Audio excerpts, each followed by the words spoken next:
Hi friends, I Ankit Parekh. Welcome you to this video lecture. આજના લેક્ચરમાં આપણે જે છે એ એક્સરસાઇઝના જ ક્વેશ્ચન્સ કન્ટિન્યુ કરીએ છીએ. એક્સરસાઇઝના ક્વેશ્ચન 9.23, 24 અને 25 આ કરવાના છે. ટેલિસ્કોપ અને માઇક્રોસ્કોપ આધારિત જે પ્રશ્નો છે, પણ આ ત્રણેય જે છે એ ઇન્ટરકનેક્ટેડ છે. એટલે 23 કરશું પછી 24 આવડશે, 24 કરશું પછી 25 આવડશે. તો જો એ ક્વેશ્ચન નંબર 23, 9.23 વાંચું છું. 1 mm સ્ક્વેરના ચોરસમાં વિભાગેલા એક સમતલ ટુકડાને 10 સેમી કેન્દ્ર લંબાઈના વિવર્ધક લેન્સમાં જોવામાં આવે છે. વિવર્ધક અહીંયા અભિસારી થઈ જશે. આ લેન્સને ટુકડાથી 9 સેમી દૂર આંખની નજીક મૂકવામાં આવ્યો છે. હવે શું શોધવાનું છે? તો તમારે શોધવાનું છે એના આભાસી પ્રતિબિંબનું ચોરસનું ક્ષેત્રફળ, લેન્સની મોટવણી. બી માં શોધવાનું છે લેન્સની કોણીય મોટવણી એટલે કે મોટવ શક્તિ. અને સી માં શોધવાનું છે આપણે એ અને બી માટે મળેલી મોટવણી અને મોટવ શક્તિ સમાન છે કે નહીં. પ્રશ્ન સમજીએ આપણે સૌથી પહેલા. તો કે અહીંયા બરાબર એક લેન્સ મૂકી દીધો છે, બહિર્ગોળ લેન્સ, વિવર્ધક લેન્સ, જેની કેન્દ્ર લંબાઈ f બરાબર 10 સેમી છે. અહીંયા લેન્સની નજીક આંખ રાખેલી છે અને અહીંયા જે છે એ કોઈક આવું ચોરસ જે છે એ મૂકી દીધું છે. આ ચોરસ જે છે એ ધ્યાનથી સમજજો તમે. તો કે એ બહુ બધા નાના ચોરસોનું બનેલું છે અને જેમાં આ દરેકનું ક્ષેત્રફળ બરાબર અને AO કહેતા હોઈએ ઓબ્જેક્ટ માટે, તો એ 1 mm સ્ક્વેર છે. બરાબર. હવે તો કે આ જે છે ને એ કેટલા સેન્ટીમીટર અંતરે છે? તો કે 9 સેમી અંતરે. આ વાંચો, લેન્સની કેન્દ્ર લંબાઈ 10 સેમી અને ઓબ્જેક્ટ ડિસ્ટન્સ વસ્તુ અંતર 9 સેન્ટીમીટર. તો જ્યારે વસ્તુ P અને F ની વચ્ચે હોય ત્યારે તેનું આભાસી પ્રતિબિંબ મળે. એટલે આનું પ્રતિબિંબ અહીંયા કંઈક આ પ્રકારે મળશે. જોજો, આનું પ્રતિબિંબ આમ કંઈક જે છે ને એના કરતા થોડું એનલાર્જ થયેલું આપણને જે છે એ પ્રતિબિંબ મળશે. બરાબર. અને એમાં આ જે દરેક નાના નાના આવા ચોરસ હતા, ઓકે, એ પણ કમ્પેરેટિવલી થોડા મોટા મળશે. એટલે એનું ક્ષેત્રફળ આ એકનું થઈ ગયું AI. આ ક્ષેત્રફળ કેટલું ગણીએ છીએ ભાઈ? AI. હવે એક આરબ થઈ ગયું, લખી દઉં અહીંયા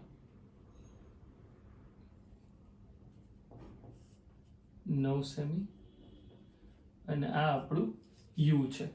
ઓકે, આ શું થઈ જશે? V થઈ જશે ને, છેક સુધી V. ખબર નથી કેટલું છે, ગોતવાનું છે. ઓકે, કોના માટે વાત કરીએ? તો કે ફોર લેન્સ લખી શકીએ 1/f is equals to 1/v minus 1/u. f ને આપણે કહી દઈએ છીએ 10, v ખબર નથી અને u માં -9 લખી નાખીએ. તો આ થઈ ગયું 1/10 1/v plus 1/9.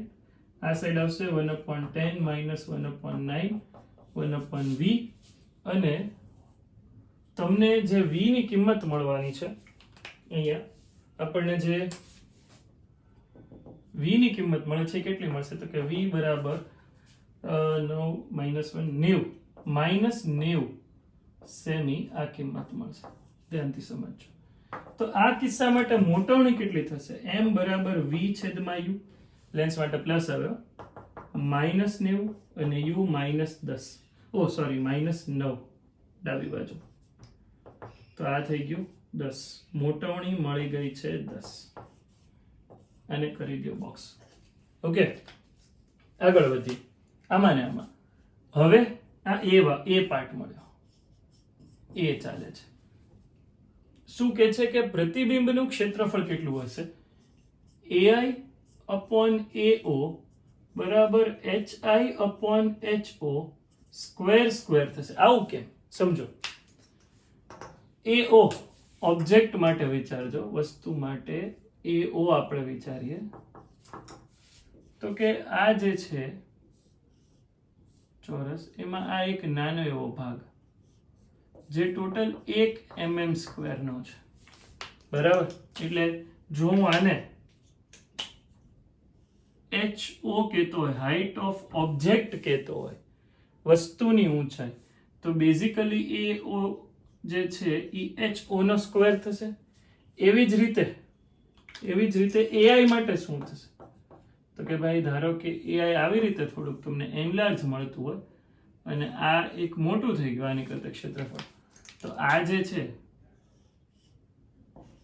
HI થશે ને, ચોરસ હોય તો આપણે એને કહી શકીએ HI નો વર્ગ. બરાબર, કિંમત મૂકી દઈએ HI/HO નો વર્ગ m સ્ક્વેર AI/AO. તેથી AI બરાબર m square into AO. Okay, તો AI કેટલું થઈ ગયું? 10 નો વર્ગ ગુણ્યા AO 1 mm સ્ક્વેર છે, એટલે જવાબ આવે છે 100 mm સ્ક્વેર. આ એ વાળો પાર્ટ પત્યો. બરાબર છે.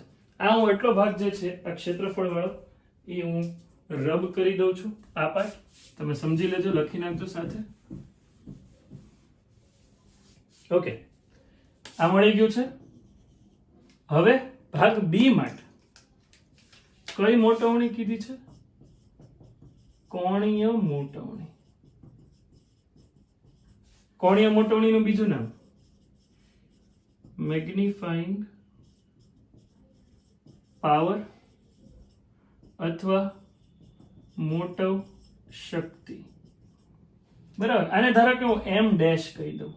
મોટવણીને એમ કીધું છે, મોટવણીને આપણે લેટરલ મેગ્નિફિકેશન એને એમ કીધું છે, કોણીય મોટવણીને એમ ડેશ કહી દઉં. તો એમ ડેશ મારું બનશે અહીંયા, હંમેશા યાદ રાખજો D/(u). D 25 સેમી લખવું પડે. કેમ ભાઈ? 25 સેમી નિયર પોઈન્ટ છે, ત્યાં જ આંખને મિનિમમ સ્ટ્રેસ પડે છે અને વસ્તુને સ્પષ્ટ જોઈ શકે. U કેટલું છે? U 9 માનાંકમાં. તો એમ ડેશ નો આન્સર જે છે એ કંઈક આવશે 2.8. આ આન્સર 2.8. હવે સી ભાગમાં આપણને શું પૂછ્યું છે? તો કે શું એમ અને એમ ડેશ સમાન છે?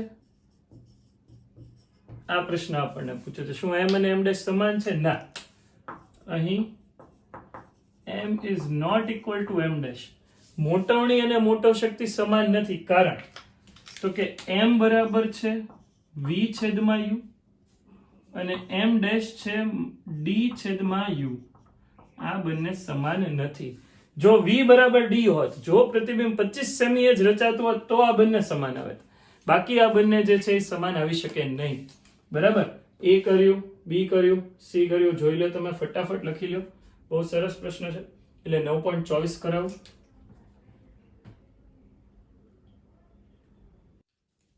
ઓકે, નેક્સ્ટ ક્વેશ્ચન જોઈએ 9.24. આના જ આધારિત છે. શું છે ક્વેશ્ચન? 9.23 માં સમતલમાંની આકૃતિથી લેન્સને કેટલા અંતરે રાખવો જોઈએ કે જેથી મહત્તમ શક્ય મોટવ શક્તિ સાથે ચોરસો સ્પષ્ટ દેખાય? આ કિસ્સામાં મોટવણી કેટલી થશે? શું મોટવણી અને મોટવ શક્તિ આ બંને કિસ્સામાં સમાન હશે? હા, આપણે હમણાં જ આના વિશે ચર્ચા કરી. જોઈએ, ધ્યાનથી સમજો પ્રશ્ન. તો કે પાછો આ લેન્સ ઈ છે. બરાબર, અહીંયાથી કોઈક આપણે એક વસ્તુ આ જે છે આપણું ચોરસ વાળું જે છે શીટ ઈ રાખી દીધી છે, પણ હવે એમ પૂછે છે કે યુ કેટલું રાખવું? આ યુ કેટલું રાખીએ કે જેના કારણે અહીંયા જે પ્રતિબિંબ રચાય છે ઈ એક્ઝેક્ટલી વી સ્પષ્ટ જોવા માટે 25 સેમી મળે. ધ્યાનથી સમજજો પ્રશ્ન.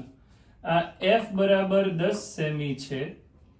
આ જે શીટ હતી એની મોટવ શક્તિ તે મને જોઈએ છે. બરાબર,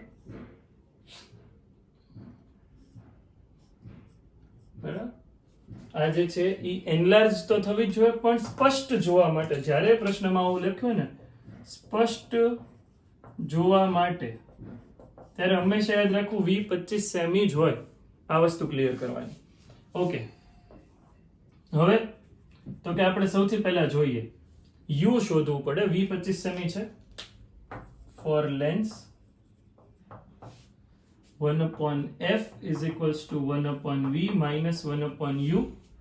આમાં U શોધવાનું છે. F ખબર છે, F 10, V -25 કરવું પડે, ડાબી બાજુ છે લેન્સની, અને -1/u. યુ ને સૂત્રનો આપણે કરતા બનાવી દઈએ. અહીંયા 1/u બરાબર -25 અને આ સાઈડ આવી જશે -10. બરાબર. અહીંયા માઇનસ કોમન લઈ લો તમે, તો આ થઈ જશે 1/25 પ્લસ 1/10. 1/u ચાલે છે -12. આ 250 લસા લઈ લો, આ 10 વત્તા 25. u બરાબર લખીએ -250 ના છેદમાં 35. હું આમ નામ રાખું છું, બાકી તમે સાદુરૂપ આપી શકો છો. સાદુરૂપ આપવું હોય તો 5 એટલે 50 અને 7, 50 ના છેદમાં 7 એટલે આ થઈ ગયું ઓલમોસ્ટ 47 તો થાય તો 7.01 જેવું, તો 7.1 જેવું થશે, એનાથી વધારે નહીં થાય. બરાબર. યુ ની કિંમત આવી સેમીમાં. ઓકે, તો જો હું વસ્તુને લેન્સથી ડાબી તરફ 7.1 સેન્ટીમીટરે રાખું ત્યારે મને પ્રતિબિંબ સ્પષ્ટ v બરાબર 25 સેમી મળશે. આ એ કહેવા માંગતું હતું. આગળ વધીએ. આમાં ને આમાં આ તો એ પાર્ટ ચાલે છે, આ એ પાર્ટ ચાલે છે. હવે બી સોરી એ માટે તે પહેલા મોટવણી m બરાબર v છેદમાં u. v કેટલું છે ભાઈ? v આપણું છે 25, માઇનસ કરવું પડે, ડાબી બાજુ છે, અને u માઇનસ આપે. હું આમ રાખું ભાઈ, 50 ના છેદમાં 7. 7 ઉપર વયું ગયું એટલે 3.5, 7/2. ઓકે, આ m મળી ગયું મોટવણી. આ મળે છે મોટવણી. હવે આ એ પાર્ટ પત્યો. હવે બી પાર્ટ મોટવ શક્તિ. મોટવ શક્તિ યાદ કરો, m ડેશ જેને કહેતા હતા d છેદમાં u, માનાંકમાં u એટલે ધન કિંમત લખશું, d 25 લખશું, અને u વસ્તુ અંતર આપણો આ જ છે 50 ના છેદમાં 7. તેથી m ડેશ બરાબર પણ 3.5 આવે છે. પ્રશ્ન સી, શું m બરાબર m ડેશ છે? હા. કેમ? તો કે v બરાબર d છે, તેથી m બરાબર m ડેશ છે.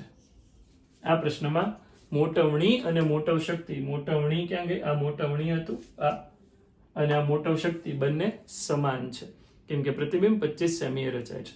લખી લો ભાઈ ઝડપથી તમે. Question number 9.24. આ પણ કન્ટિન્યુટીમાં છે. 9.23 ના પ્રશ્ન વાંચું છું. સોરી 9.25. 9.24 માં જો દરેક ચોરસનું આભાસી પ્રતિબિંબનું ક્ષેત્રફળ 6.25 mm² મેળવવું હોય તો વસ્તુ અને વિવર્ધક કાચ વચ્ચેનું અંતર કેટલું રાખવું જોઈએ? એટલે વસ્તુ અંતર જ પૂછ્યું છે. જો આંખને આ વિવર્ધક કાચની ખૂબ જ નજીક રાખવામાં આવે તો ચોરસને સ્પષ્ટ જોઈ શકશો? પ્રશ્ન પૂછ્યો છે તમને. ઓકે, ધ્યાનથી સમજજો આ વસ્તુ ભાઈ. તો કે પાછું એ નહીં વસ્તુ અહીંયા લખું છું, તો કે આ એક થઈ ગયું લાઈન, બીજું તો હતું નહીં. બરાબર. આ આપણો લેન્સ જેની કેન્દ્ર લંબાઈ 10 સેમી છે.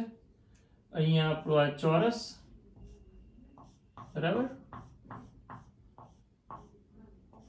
જેમાં AO. બરાબર. આગળ વધીએ.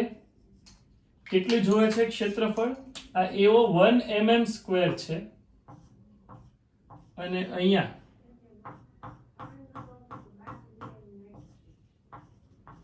AI 6.25 mm² જોઈએ છે. બરાબર. તો હવે તો તમને ખ્યાલ જ છે, AI/AO બરાબર HI²/HO², જેને m² તરીકે લખી શકાય. AI છે 6.25, આ છે 1 m², તેથી m બરાબર 6.25 નું વર્ગમૂળ 2.5. મોટવણી આવે. ઓકે, આ શું આવે છે? મોટવણી. હવે મને u શોધવાનું છે. u ક્યાં વસ્તુને રાખવી જોઈએ કે જેથી આ 6.25 મળે. મોટવણી માટે હું એક સૂત્ર યાદ કરાવું. લેન્સ માટે, ફક્ત લેન્સ માટે f/f + u. મિરર માટે આ જ વસ્તુ હતી, f/f - u. અહીંયા લખું 2.5, f 10 વત્તા u ખબર નથી, એમને એમ રાખીએ. આ થઈ ગયું 2.5 છઠ્ઠું પ્રતિબિંબ મળે છે એટલે મેં એમ જે છે એ 2.5 રાખ્યું 2.5 ગુણ્યા 10 25 વત્તા 2.5 u બરાબર 10 તેથી 2.5 u બરાબર આ થઈ ગયું -15 u બરાબર -15 ના છેદમાં 25 ને અહીંયા છેદમાં 10 હતા અંશમાં જતા રહ્યા 25 6 6 સેમી તો કે વસ્તુને ક્યાં રાખીએ 6 સેમીએ રાખો આ 6 સેમી તમારો આન્સર આવ્યો અહીંયા આન્સર 6 સેમીએ રાખો તો તમને પ્રતિબિંબ 6.25 mm સ્ક્વેર મળે બરાબર કેમ કે આ સેમીમાં હતું ને આ જે હતું f સેમીમાં હતું એટલે આ આન્સર રીતે શેમાં આવ્યો સેન્ટીમીટરમાં આવ્યો આગળ b માં શું પૂછ્યું છે મારે વાંચવું પડશે નહીં આગળ જો આંખને વિવર્ધક કાચની ખૂબ જ નજીક રાખવામાં આવે તો પ્રતિબિંબ સ્પષ્ટ જોઈ શકાશે આંખી અહીંયા રાખવાનો કે છે આનું લોજિક સમજજો આ ખાલી સમજવાનો પ્રશ્ન છે આમાં કોઈ ગણતરી નથી હવે એકચ્યુઅલ પ્રોસેસ શું થાય છે તો કે અહીંથી જે આવતા કિરણો છે હકીકતમાં આમ જે આંખમાં પ્રવેશતા કિરણો આંખ એટલી હોય સમજો જ ને બરાબર તો આપણે સ્કેમેટિક ડાયાગ્રામમાં એટલી આંખ સિમ્બોલિકલી એટલી ડ્રો કરીએ બાકી ક્યારે એવું જો અવડો મોટો લેન્સ હોય ને અવડી એવી આંખ હોય લેન્સના માપ પ્રમાણે જ આંખ હોય સોરી આંખના માપ પ્રમાણે જ લેન્સ હોય તો આવી રીતે રાખ્યું છે હવે ખૂબ નજીક રાખવાથી લોસ શું જાય તો કે અહીંયાથી જે કિરણો આમ આવતા હોય ને આ ઓબ્જેક્ટ છે એમાંથી જે કિરણો આમ આવતા હોય એનો કોઈ વાંધો જ નથી અહીંથી તમે આવતા હોય એનો કોઈ વાંધો પણ ખૂબ નજીક રાખ્યો ને તો આ કિરણો જે છે અહીંથી આવતા કિરણો આ તો આંખમાં પ્રવેશ છે પણ જ્યારે તમે એને એક્સટેન્ડ કરવા માટે પ્રોપર ડાયાગ્રામ ડ્રો કરું છે એટલે તમને સમજાય ધ્યાનથી સમજો અહીંયા લેન્સ અને એનાથી કમ્પેરેટિવલી થોડી દૂર આંખ રાખવાથી ફાયદો શું છે એ તમને સમજાવું તો કે અહીંયા જે તમારો ઓબ્જેક્ટ છે અહીંયા એની ઇમેજ રચાય છે આમ હતું આ કિરણો આમ દાખલ થયા ધ્યાન સમજાય જ ને અહીંથી આવતું કિરણ આમ થયું અને એક્સટેન્ડ કર્યું ખોટું અને અહીંયા પ્રતિબિંબ દેખાય પણ આંખ જો તમે ખૂબ નજીક રાખશો અહીંયા ખૂબ નજીક રાખશો તો શક્ય છે કે અહીંથી આવતા કિરણો જે છે બરાબર એ આંખમાં ન પ્રવેશે થોડેક દૂર આંખ રાખવાથી જે અમાઉન્ટ ઓફ લાઇટ રેઝ બરાબર આંખમાં પ્રવેશતા પ્રકાશના કિરણોની સંખ્યા વધી જાય છે એટલે પ્રતિબિંબ તીવ્ર એટલે કે સ્પષ્ટ દેખાય છે સમજાણું જેટલું તમે થોડુંક આમ નહીં રાખવાનું આમ અડાડવાનું નહીં સેજ દૂર રાખવાથી અહીંથી આવતા કિરણો મેક્સિમમ કિરણો જે છે એ આંખમાં પ્રવેશશે અને તમને પ્રતિબિંબ સ્પષ્ટ મળશે આ જેનો લોજિક હતું બરાબર આ પ્રશ્ન લખી નાખજો તમે ઓકે ચાલો